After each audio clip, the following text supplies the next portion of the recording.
পশ্চিমবাংলায় বিরোধী রাজনৈতিক দল করা যাবে না, তাহলে একাধিক সমস্যার সম্মুখীন হতে পারে। ইতিমধ্যে পশ্চিম মেদিনীপুরের একটি ঘটনা ভাইরাল হয়েছে, যেখানে শুনতে পাওয়া যাচ্ছে নির্যাতিতার পরিবারের তার স্বামী দাবি করছেন যে নির্যাতিতাকে তৃণমূলের পার্টি অফিসের বুথ সভাপতি এবং অঞ্চল সভাপতির মদতে মুচলেখা দিয়ে তাকে পার্টি ছাড়তে হবে, বিজেপি পার্টি, আর না ছাড়লে তাকে প্রাণে মেরে ফেলার হুমকি দেওয়া হয়েছে। যদিও ইতিমধ্যে তাকে নির্যাতন করা হয়েছে, পশ্চিম মেদিনীপুর থেকে তাকে সরাসরি উন্নত মানের চিকিৎসার জন্য কল্যাণী এইমসে এসে চিকিৎসার জন্য পরিষেবা নিতে হচ্ছে। যদিও এই ঘটনায় ইতিমধ্যে চাঞ্চল্য ছড়িয়েছে সমাজ মাধ্যম এবং রাজনীতি মহলে। এই প্রসঙ্গে নির্যাতিতার স্বামী কী জানাচ্ছেন, আসুন শুনে নেওয়া যাক তাদের কাছ থেকে সরাসরি। চণ্ডীচরণ বেরা। আচ্ছা, কী ঘটনা হয়েছে? গত পরশু সকাল 10টা নাগাদ আমার স্ত্রী টিএমসি পার্টি অফিসে যায় এক দরখাস্ত দিতে। দরখাস্তটার জিস্ট এমনটাই ছিল, গত 2 মাস ধরে একটা প্রেসার ছিল যে বিরোধী দলের সঙ্গে যুক্ত থাকলে সেক্ষেত্রে বাজারে ব্যবসা করা অসম্ভব হয়ে পড়বে, এমনকি দোকান বন্ধের একটা হুমকি দেওয়া হয়েছিল। আপনার কি কোনো দোকান রয়েছে? হ্যাঁ, এলোপ্যাথিক ওষুধের দোকান আছে। আচ্ছা, আপনারা কি কোনো রাজনৈতিক দলের সাথে যুক্ত রয়েছে? আমি নয়, আমার স্ত্রী। কি দায়িত্বে আছে? দায়িত্ব মণ্ডলের দায়িত্বে রয়েছে বিজেপি। আচ্ছা, কোথাকার? 1 নম্বর অঞ্চল, মগরাম। বলুন।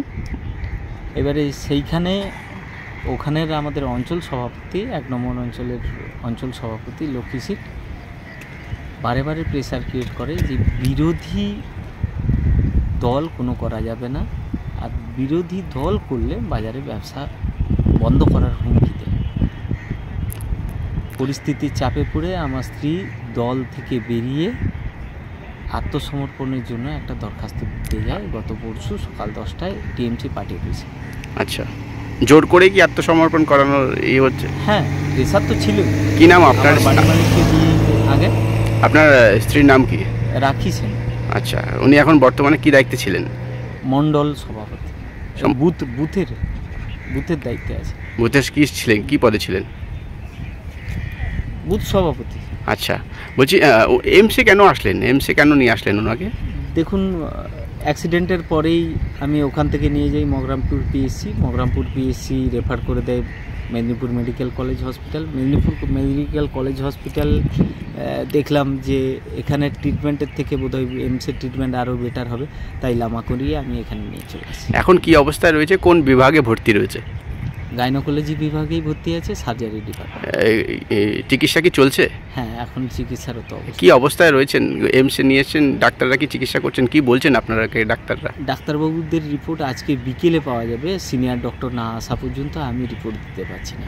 আচ্ছা, ভর্তি করেছি গতকাল রাত 10টায়। আচ্ছা, কি চাইছেন এখন আপনি? দেখুন, আমি তো একটাই জিনিস চাইছি, অপরাধী শাস্তি পাক। আচ্ছা, এখানে এইমসে এনেছেন, চিকিৎসা ঠিকঠাক হবে বলে মনে করছেন? দেখুন, সেই আশা নিয়েই তো এত দূর আসা। এই মুহূর্তে স্ত্রীকে নিয়ে ব্যস্ত আছি চিকিৎসা নিয়ে, এইসব ডিস্টার্ব না। বলছি কোন শুধু কি গাইনোলজি বিভাগেই হচ্ছে নাকি না? Gynaecology, surgery. এবারে ওনারা যদি মনে করেন এটা জেনারেল মেডিসিনে রেফার করবেন বা কিছু, ওনারা সিদ্ধান্ত নেবেন। গুরুতর কোনো কি চোটের আঘাত আছে? হ্যাঁ, ব্রেনে একটা গুরুতর আঘাত আছে। হ্যাঁ, মাথার বাম দিকে, তলপেটে একটা বড় সড়ো ব্যথা আছে, কোমরে ব্যথা আছে। এই সমস্যা নিয়ে মেনলি নিয়ে এসেছি। তারপরে মেডিকেল তো হবেই অভিযোগের ভিত্তিতে। আমাদের এফআইআর কপিও অ্যাটাচ করেছি। আচ্ছা, আপনার নাম পরিচয়? আগে হ্যাঁ, আপনার নাম পরিচয়টা? চণ্ডীচরণ বেরা। আপনার স্ত্রীর নাম? রাখি সেন। কে হন আপনি? আমি হাজবেন্ড।